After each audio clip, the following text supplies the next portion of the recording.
ഇന്ത്യയിലെ ജനാധിപത്യ വിശ്വാസികളെ ഞെട്ടിച്ച വാർത്തയാണ് കർണാടകയിലെ ബാംഗ്ലൂരിൽ നിന്ന് നാം കേട്ടത്. ബാംഗ്ലൂരിലെ യലഹങ്കയിൽ 400ഓളം വീടുകൾ പുലർച്ചെ എല്ലാവരും വീട്ടിൽ കിടന്നുറങ്ങുകയാണ്. ആ സമയത്ത് ബുൾഡോസർ കൊണ്ടുവന്ന് ഇടിച്ച് നിരപ്പാക്കി. കർണാടകയിലാണ്, കോൺഗ്രസ് ഭരിക്കുന്ന സംസ്ഥാനത്താണ് നാം ഇത് കണ്ടത്. ഉത്തരേന്ത്യയിലല്ല, BJP ഭരിക്കുന്ന സംസ്ഥാനങ്ങളിലല്ല. അത് അവിടങ്ങളിൽ സർവ്വസാധാരണമാണ്. വലിയ പ്രതിഷേധം ഇന്ത്യയിലാകെ BJPയുടെ നടപടികൾക്കെതിരെ ഉയർന്നു വരുന്ന ഘട്ടത്തിലാണ് കർണാടകയിൽ നിന്ന് ഈ വാർത്ത കേൾക്കുന്നത്. കർണാടക യലഹങ്കയിൽ നിന്നും അതിശൈത്യമാണ് ഇപ്പോൾ കർണാടകയിൽ. രാവിലെ 4 മണിയോടുകൂടി 400ഓളം വീടുകൾ ഇടിച്ചു നിരത്തി അവിടെ താമസിച്ചിരുന്നവരെ പുറന്തള്ളുകയാണ്, തെരുവിലേക്ക് വലിച്ചെറിയുകയാണ്, കൊടും ശൈത്യത്തിലേക്ക് തള്ളിവിടുകയാണ് ചെയ്തത് കോൺഗ്രസ് സർക്കാർ. ആലോചിച്ചു നോക്കണം ഈ ക്രൂരത. എന്തിന്? അവരെ ഒഴിപ്പിക്കണമെങ്കിൽ നിയമപരമായ നടപടികൾ സ്വീകരിച്ചുകൂടി എന്ന ചോദ്യങ്ങളൊക്കെ ഉയരുന്നുണ്ട്, ചർച്ചകൾ നടക്കുന്നുണ്ട്. ക്രൂരതയാണ്. കോൺഗ്രസ് സർക്കാരിൽ നിന്ന് ഒരിക്കലും പ്രതീക്ഷിക്കാത്ത, ചെയ്യാൻ പാടില്ലാത്ത ക്രൂരതയാണ് അരങ്ങേറിയത് എന്ന കാര്യത്തിൽ ആർക്കും സംശയമേ ഇല്ല. എന്നിട്ടും അതിനെ ന്യായീകരിക്കുകയാണ് കോൺഗ്രസ് ചെയ്യുന്നത്, കർണാടകയിലെ കോൺഗ്രസ് ചെയ്യുന്നത്. കേരളത്തിലെ കോൺഗ്രസ് നേതാക്കൾ അത് സംബന്ധിച്ച് ഒന്നും പറയുന്നില്ല. ഇപ്പോൾ സംഭവം ദേശീയ വാർത്തയായി മാറിയിട്ടുണ്ട്. കേരളത്തിലെ മാധ്യമങ്ങൾ എങ്ങനെയാണ് ഇവ കൈകാര്യം ചെയ്തത് എന്നത് മറ്റൊരു വിഷയമാണ്. എന്നാൽ ജമാഅത്തെ ഇസ്ലാമിയുടെ നേതൃത്വത്തിലുള്ള മാധ്യമവും മീഡിയ വണ്ണും ഈ വിഷയം എങ്ങനെ കൈകാര്യം ചെയ്തു? ചർച്ച ചെയ്യേണ്ട കാര്യമാണ്.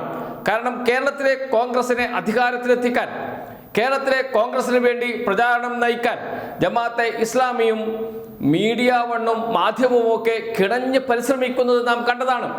എങ്ങനെയെങ്കിലും കോൺഗ്രസിനെ അധികാരത്തിലെത്തിക്കണം, കോൺഗ്രസിനെ ജയിപ്പിച്ചേ തീരൂ എന്ന് പറഞ്ഞ് നടക്കുകയാണ് കേരളത്തിലെ ജമാഅത്തെ ഇസ്ലാമിക്കാരും മുസ്ലിം ലീഗുകാരും ഒക്കെ. അവരുടെ മുന്നിലേക്കാണ് നമ്മുടെ മുന്നിൽ ബാംഗ്ലൂരിലെ യലഹങ്ക ഫക്കീർ കോളനി ഉയർന്നു നിൽക്കുന്നത്.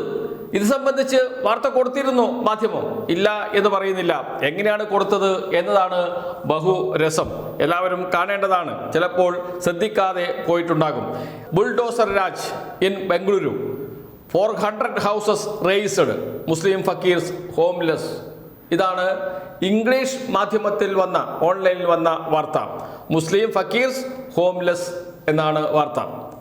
മുസ്ലിം ഫക്കീർസ് എന്ന് പറഞ്ഞാൽ സാധാരണക്കാർ, മുസ്ലിം സമുദായത്തിലെ സാധാരണക്കാർ, അവരെല്ലാം വീടില്ലാത്തവരായി ഒരൊറ്റ രാത്രി കൊണ്ട് എന്നാണ് മാധ്യമം ഇംഗ്ലീഷിൽ വന്ന വാർത്ത. ഇതേ വാർത്ത മാധ്യമത്തിൻ്റെ മലയാളം പതിപ്പിൽ വന്നിട്ടുണ്ട്. അതെന്താണ്? കർണാടകയിൽ ബുൾഡോസർ രാജ്. ഒരു വ്യത്യാസമില്ല. കർണാടകയിൽ ബുൾഡോസർ രാജ്. പിന്നോക്കച്ചേരിയിലെ 300 വീടുകൾ മുന്നറിയിപ്പില്ലാതെ ഇടിച്ചു നിരത്തി. പുലർച്ചെ പോലീസ് സഹായത്തോടെ നടത്തിയ ഒഴിപ്പിക്കലിൽ ജനരോഷം. ഇതാണ് വാർത്ത. പിന്നാക്കച്ചേരിയിലെ 300 വീടുകൾ മുന്നറിയിപ്പില്ലാതെ ഇടിച്ച് നിരത്തി. അവിടെ മുസ്ലിം എന്ന വാക്കില്ല, മുസ്ലിം ഫക്കീർസ് എന്ന വാക്കില്ല, അതിൻ്റെ തർജ്ജമയില്ല.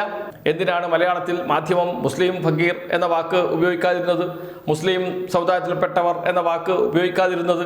എന്തിനാണ് ഇങ്ങനെ കോൺഗ്രസിന് വിടുവേല ചെയ്യുന്നത് ജമാഅത്തെ ഇസ്ലാമി?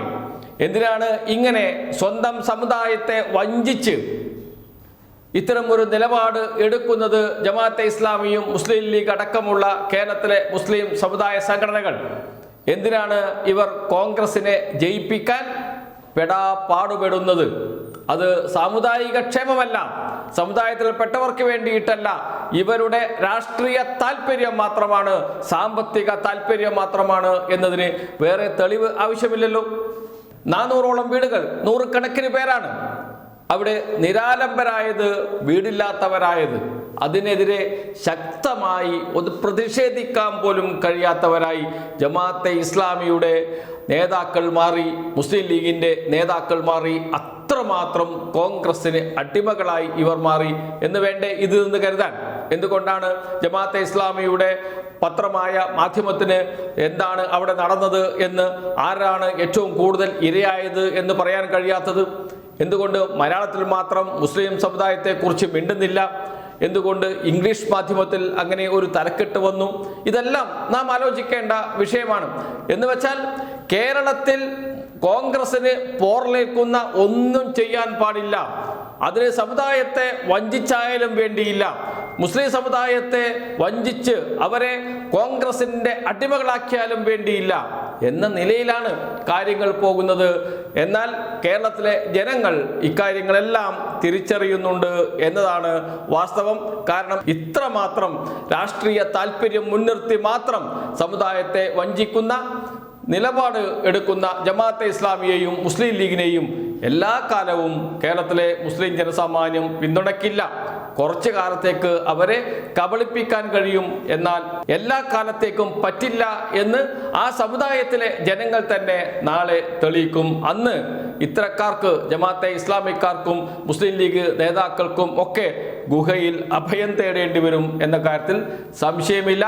കാരണം കേരളത്തിലെ മുസ്ലിം സമുദായം ഇത്തരം എല്ലാ കടന്നാക്രമങ്ങൾക്ക് എതിരെയും, അത് രാഷ്ട്രീയമായും സാമുദായികമായുമുള്ള, അതോടൊപ്പം തന്നെ സമുദായത്തിലെ ഒറ്റുകാർക്കെതിരെയും ചെറുത്തുനിൽപ്പ് സംഘടിപ്പിച്ചവർ തന്നെയാണ്. ആ പാരമ്പര്യമുള്ളവരാണ് കേരളത്തിലെ മുസ്ലിം സമുദായം. അത് അവർ വീണ്ടും പുറത്തെടുക്കുന്ന കാലം വരിക തന്നെ ചെയ്യും. അതിൽ ഒരു സംശയവും വേണ്ട.